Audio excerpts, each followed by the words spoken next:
White House is promising Armageddon if we don't raise the debt limit, which would allow the government to waste even more of our money. But when President Obama was Senator Obama, he voted against this same issue, saying, quote, America has a debt problem and a failure of leadership. Americans deserve better. I therefore intend to oppose the effort to increase America's debt limit, closed quote.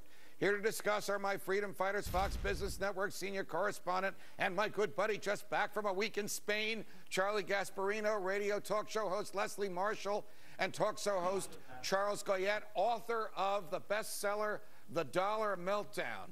Welcome to Freedom Watch, guys. Charlie Gasparino, to you first.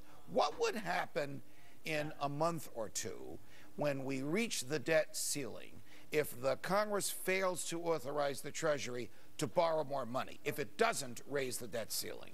Well, I mean, I think we would be heading towards a fiscal Armageddon of a sort. You agree with the president? Well, here's the problem. I mean, listen, I don't like raising the debt ceiling. I would love them to start cutting stuff first. Right. But I think the markets would react very negatively, and for better or worse, we still have to borrow now to keep the country going for a little while longer. Charles Goyette, isn't this a real test of the fidelity of the new libertarians and Tea Partiers and Republicans in the House of Representatives to their promise of fiscal sanity and small government and fidelity to the Constitution? This one single vote, whether they vote to raise or not to raise the debt ceiling? Yes, but you know, Judge, now they're not candidates, they're incumbents. And so maintaining their incumbency and their majority status in the House will prove to be far more important to them, in my view. I mean, you know, we've been down this road before. This isn't our first rodeo from the Republicans. They voted, they supported 7 increases in the federal debt. The fiscal conservatives did in the Bush years. Right, exactly. So we're supposed to expect different behavior from them now? I don't think so. Leslie Marshall, I see you shaking your head. But before you say he's right, the Republicans drove us miserably into debt, and I agree with you. George Bush was utterly and totally irresponsible with respect to the budget and the expenditures, as were the Republicans who ran Congress at the time. Why, Leslie Marshall, did Senator Obama oppose raising the debt limit, and now President Obama wants to borrow another $1 trillion? Because honestly, Judge, we are allowed to, even as presidents, change our mind. And I think in 2006, and even now I would agree with what the president said. But I think that now I do agree with both the gentlemen on the panel. I think now this is one of those necessary evils, if you will. I think it's something that we're forced to do begrudgingly. It's not attractive, but the alternative is far less attractive and certainly will hurt the economy, hurt the markets in the future. Well, we should talk about that alternative. What happens if they don't do it? Well, will it force the government down to its constitutional size? Will it compel it to cut and slash and live within the money that it takes in from taxes? So we're going to have what happened in 1995, a government shutdown. Is that where we're heading with this if they don't approve the debt ceiling? Well, and if we do approve the debt ceiling, then are these people who have promised that they won't borrow more money? Listen, I agree. Listen, it makes me sick. My heart is with the Tea Partiers. My heart's with the other gentleman over there. But I am telling you, if they don't increase the debt ceiling, the markets are going to go haywire. Charles, why is a government shutdown? Charles, why would a government shutdown be such a bad idea? It wouldn't be a bad idea, and people may remember 15 years ago, the issue of the government shutdown got clouded up with this business about whether Newt Gingrich got to ride in the front or the back of Air Force One. It was all, in this case, the American people understand. The American people understand now that this country is insolvent. Do you really believe that the American people want the government to be shut down, sir? Look, here's the problem, Charlie. History shows no. Go ahead.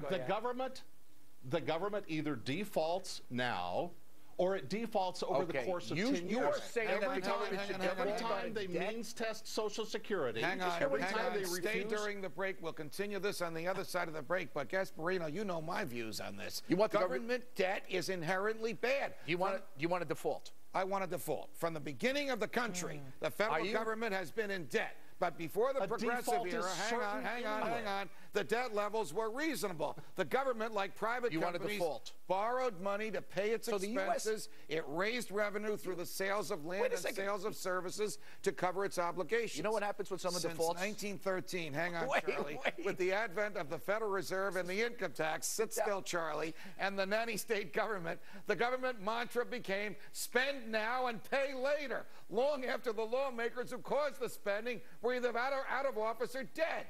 This attitude is why we face a debt ceiling today. If we don't raise it, Gasparino is right. Many will suffer. If we do raise it, all will suffer as we simply allow more of the same reckless spending without an end to occur. Remember when $1 trillion was a big number? The new Congress was elected to stop this madness. Time will tell if these new lawmakers will live up to their promise or they'll cave like Gasparino. Let's hope they live up to their promise and force the government to spend within its means. No more borrowing and no more debt will help set the next generation free. One question. Sit tight. Do our freedom fighters believe the promises of the new Congress? Our skeptics, even Gasparino, will debate this next. Oh, man. Scary part. Not everyone is excited about the new Tea Party-led Congress. Listen to what former Democratic presidential candidate and DNC chair Howard Dean had to say. My guess is he has a whole lot of freshmen who have no interest in any kind of legislative ability and are, frankly, somewhat fraudulent. Somewhat fraudulent. Well, not having legislative ability may be a good thing for America. But will the Tea Party candidates go down in history as frauds? Back with my freedom fighters, Gasparino, Marshall, and Goyette. Now, Charlie, since you couldn't restrain yourself earlier. I'm still trying to recover from that. Okay, put aside my argument that default would be a good thing. The Tea Party. Is this a flash in the pan? Will the big government Republicans co-opt them? Or will these 60 or 70 members of the House stay faithful to sort of a Ron Paul vision for the federal government in our lives? I think they will, because for the simple reason that they, even though I'm still sort of shaken by that last monologue of yours, I can put together a coherent thought, barely. But I think because they're afraid that if they don't, the one thing good about the Tea Party is that they're almost non-denominational here.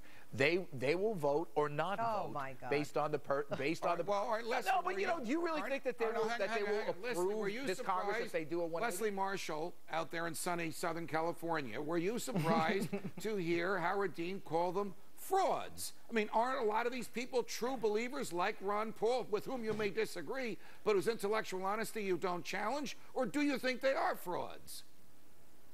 Well, first of all, I'm not going to group Ron Paul in, because I have to say that, although I may not agree with him, I do think that the guy has been clear and practices what he preaches. Right. Oh, Judge, where is the time? Let me tell you this, okay? Go ahead. If the Tea-Publicans, as I call them, because they're not a third party, are a part of the GOP, and they're going to find the way Washington works. When they vote, they have to vote yay or nay, and they have to vote either Democrat or Republican. And they're in a very bad position, because they have painted themselves as more to the right than the current GOP, which they feel is too moderate or left-leaning. They're going to vote with the GOP. By the way, the Tea Party have become just another lobbying organization, because they're basically saying we're going to roll the halls, and if you don't do the right thing, we won't write the check. Okay, if Leslie is right, if the Tea Party folks do cave, if they become co-opted by the big government Republicans, do you agree with Glenn Beck that they and the Republican Party will be finished? Well, it wouldn't hurt my feelings if they were. I mean, they've betrayed their conservative principles that they've voiced so many times down the years that, it'd be good riddance in my view. But look at the leadership they voted for today. This is the leadership that voted for, supported, ran through the $700 billion Bush bailout, the Patriot Act, the Bush elective war. You're going to get more of the same from these people. And the place to make a dent. I know you don't care who's in there. The place to make a dent, though. Here's Charles Goyette's point, and I think he makes a very good point. Quote, haven't we been there before? Isn't John Boehner and company the same folks that brought us the Bush years? And guess what happened? And they got voted out of office. And I'm only saying this. Listen, anybody that's been to a Tea Party rally, talk to the Tea Partiers, if you think they're part of the Republican Party establishment, sipping wine up on the Upper East Side of New York, you're completely out of your mind. I've been to those places. They're not. And I believe this activist wing of the Republican Party will make a difference. If you think if you think that they're going to cut the cost of the American empire, which is the only place to make a meaningful cut in federal government spending, we spend $1 trillion on war and foreign meddling and foreign operations. Yeah, I know. You don't like the war on terror. I'm sorry. But there is a defense contract in every congressional district in America. They've got the system locked. So there aren't going to be meaningful cuts in the American empire until the dollar collapses. All right, Leslie Marshall, So how does this work politically? Will John Boehner basically say to this hardcore group of libertarians, you guys can vote your conscience because we have the votes to give the president what he needs. You only have to vote with us when we absolutely need your votes. Is that how it works? Or does the Tea Party just sort of blend into the Republican Party so you can't tell one from the other? I think they're going to blend in because I think they're going to see that in Washington, the huge health insurance companies, the NRA, the tobacco lobbying organizations have a lot more power. They have a lot more money. And if you think a handful of minority freshman Congress people are going to approach the senior GOP members in the House and the Senate and win, we gotta go, Charlie. You know, there's one reason why we have Speaker Boehner.